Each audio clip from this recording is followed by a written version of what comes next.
Class. It's the old Starship Trooper from Northeast Ohio coming at you with a 1967 Dick Butkus card. It was actually his second year. It's not a rookie card. I wish it was. The Dick Butkus rookie card is one of the cards I really would love to get. That's the one I'm looking for.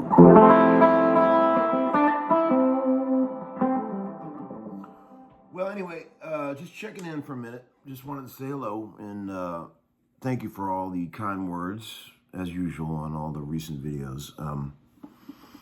Give you a little look at the inside, the studio thing going on with the amazing dogs lately. Man, we've been, it's hard being in a band. I'm telling you, man. like I said in that video description that no one ever reads, you know, trying to find a way for four people to like get along and like just get together on an idea. It can be challenging, you know. I mean, I respect bands that have actually been able to do that, and it's hard. I mean, you think a marriage is hard. Band's like even harder than a marriage. Well, not really, but you know, it is fun and it's very rewarding. And I will say that I've always thought that even though if you get a bunch of session guys, great session players together, the project will go much faster and it'll be like super, you know, efficient. But if you take the time to work out the stuff as a band, it's always better in the end than it is when a bunch of session players just effortlessly do it, you know. But we're all learning a lot, you know, the boys in the band and myself, we're all learning, you know, how to check some of our issues and things. And it's been really fun, you know. I mean, Ann's been great and we're doing some stuff that we're all really proud of. And I think that's really all that matters, you know. 2 more days of that, today and tomorrow. And it's all good, man.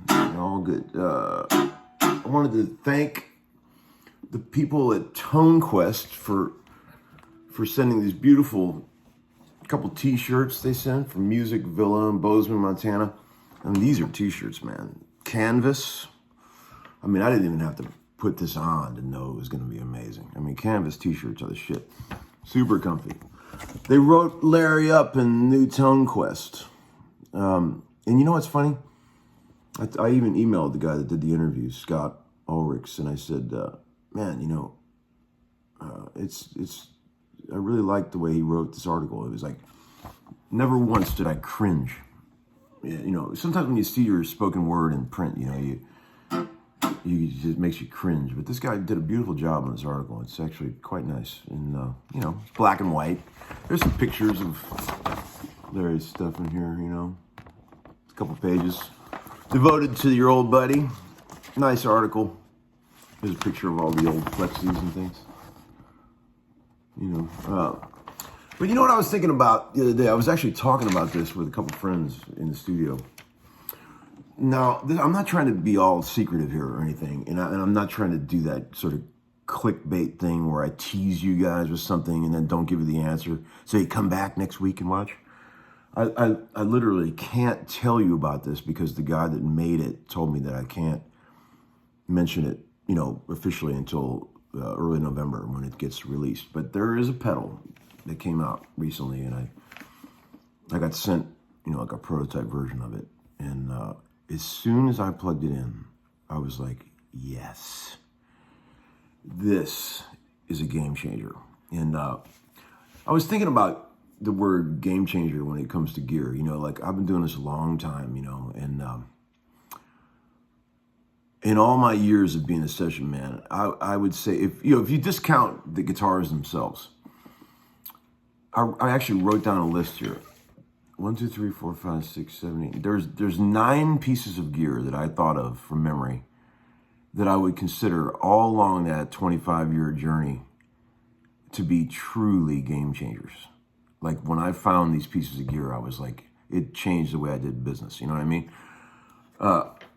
In no particular order, I'm just going to mention a few that changed everything for me. Of course, the Nobles, you know, the No Balls. The Line 6 M9. When I found that pedal, I mean, I was the last guy in Nashville to start using it. It changed everything for me. The Eventide H9, I would say, was a game changer. The Boss EQ, when I found that was a total game changer for me. The Roland Space Echo, that was a big moment for me when I found that many years ago. In terms of amps, you know, I remember in my early days of struggling to try to get good tones on recordings. I knew the sound, what the sound I was looking for in my head, but I just couldn't figure out how to get it. I mean, I tried all this different gear. I wish you guys could have seen my early session days. I mean, it took me a long time to figure out how to really get shit happening in the studio. I mean, I knew what guitars were supposed to sound like, but I just couldn't get it. I couldn't make it happen. And but I remember when somebody kept saying, a friend of mine kept saying, dude, you got to get a matchless, an old matchless. And I was like, man, I've tried those in music stores. I didn't really like the sound. And I put it off. And then one day I bought an old matchless head, C30. And then I took it to a session. And the moment I plugged it in for the first time, I was like, well, there it is, man, for fuck's sake. When you get a mic anywhere near an old matchless head, it sounds amazing. Those things have gotten crazy. I just recently I haven't had one for a long, I've owned many of them over the years, and I haven't had one for a long time, and I just recently rebought the matchless old 92 C30 head, and man, they're like $5,000 now. They used to be like $2,200, but like everything, they've gotten expensive. But man, what are some other things that I consider game changers? The first time I ever tried a real Marshall Plexi, that was a game changer for me. The Ebo reverb, I mean, that was a major game changer. And in terms of guitars, I mean, I've had some great guitars, and I'm really going to start counting guitars, but like the Duesenberg Multibender, for example, when I first got a hold of that was a total game changer for me. So anyway, what I'm saying is that they don't come along very often, right? These pieces of gear there's some nice stuff that comes along and it adds to what you're doing, but I wouldn't consider it game changers. But there's a new pedal that came out that the guy sent me, and I've been taking it to sessions, and man, it's just fucking awesome. And I'm not trying to be weird and mysterious, but I'm just I gotta wait a little bit to tell you what it is, okay? Because the guy told me not to mention it. All right, so I promise I'm not trying to lead you guys down some, big mystery here, but I'll tell you when it's time, okay? But I'm just really excited about it because it's like something I've been really looking for a long time. Let's answer a few viewer questions from the VCB, if you don't mind. I went back to, what's this video called? Oh, Teddy Boy's Blues. Oh, Teddy Boy. I love that guy. Total Brit he is. Let's see. That riff I just played, that little tune I made up there, that was an old, you guys might remember that. That's an old Uncle Larry song. I'm recycling some of the old shit. Okay, and then a guy, there's one I saw here. Oh yeah. Some guy said, okay, Tom, I've watched you doing these beautiful compositions many times. Can you tell us what goes through your head as you're playing? Do you think chord progressions, note selection, what goes on in that head of yours? While you're playing, of course. Don't mean to be intrusive or personal. A guy named Ron sent that. Man, I've been asked that question many times.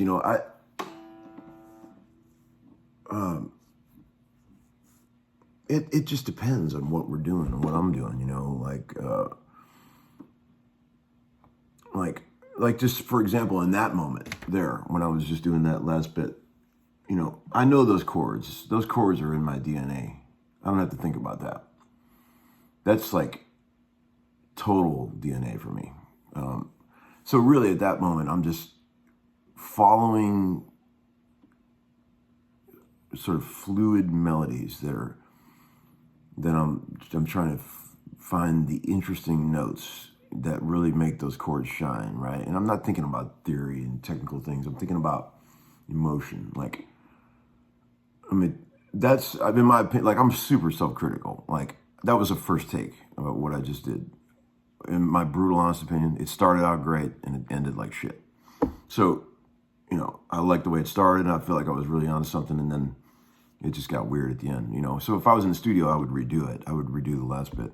But this is just live shit here, and I like it real.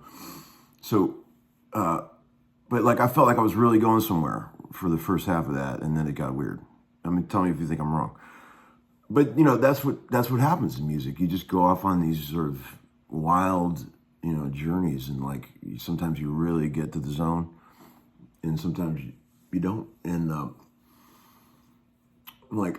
to me, it's not thinking about, oh, this E note goes great with this C chord. I don't do that. I know that shit so the theory side of it is so familiar to me that I don't think of it anymore. You know what I'm saying? I guess it's like, you know how like when you guys type on a keyboard, you know, your fingers know where the letters are. You know, you're not thinking like, oh, here's the T.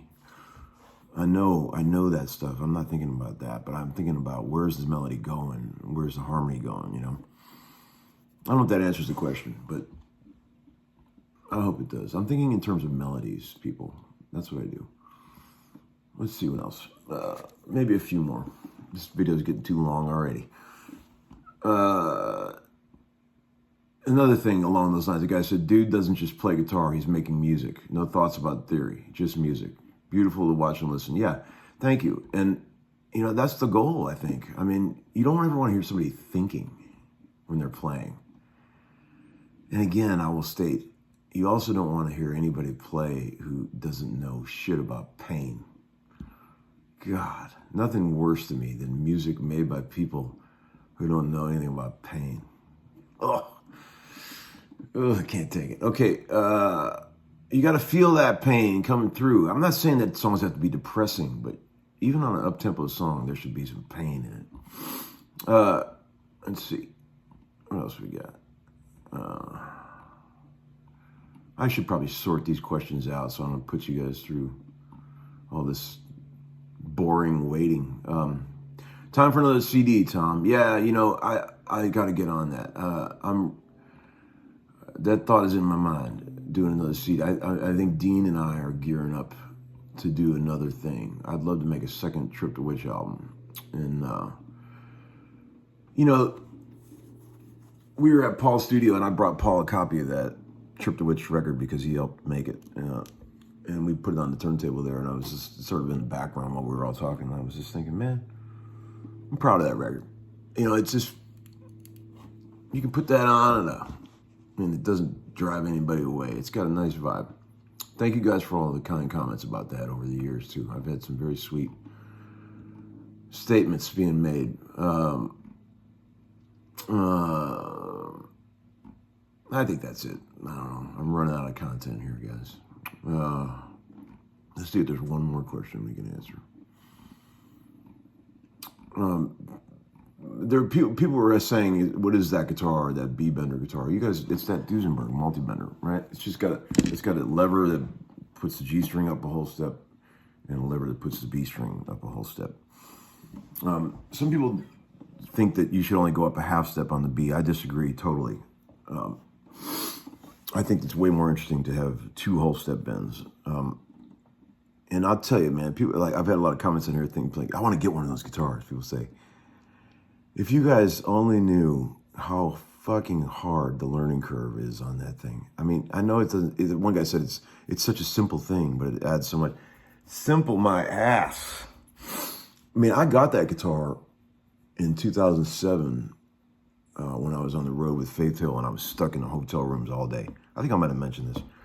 And I had hours and hours to just sit with that thing. And it's so hard. I mean, it's so hard to get it to the point where you can fluidly bend the B string without bending the G. You know, you got to do this sort of crazy contortion with your hand. I mean, if you just want to wank on it and just, you know, push it down, you know, over here and there, it's not hard. But if you want to do something artful with it, it's really hard. So there's that. But it took me about 3 or 4 years of practicing on that thing to get it to the point where I could tart it out on a session without making a fool out of myself. But, you know, when there's not a steel player around, I'll bust that thing out. And I'm not saying it's a steel guitar imitation or nothing, because it's not nearly as good as a real steel. But it can cover some ground, you know. And it's got a unique sound. And I like the way the changer sounds. See, a lot of B-benders have like a real zizzy tone to the changer when the string bends. It just doesn't sound right. It doesn't sound like a good steel guitar. The Duesenberg is very smooth and mellow sounding. When you bend that string, it sounds like a good steel. It doesn't sound like a cheap, shitty B-bender, you know. So there's that. God, I'm opinionated. What an asshole, huh? All right, guys. I'll leave you alone for now. Thanks for watching. Fuck off, Sylvie. I'll see y'all later. Bye, guys.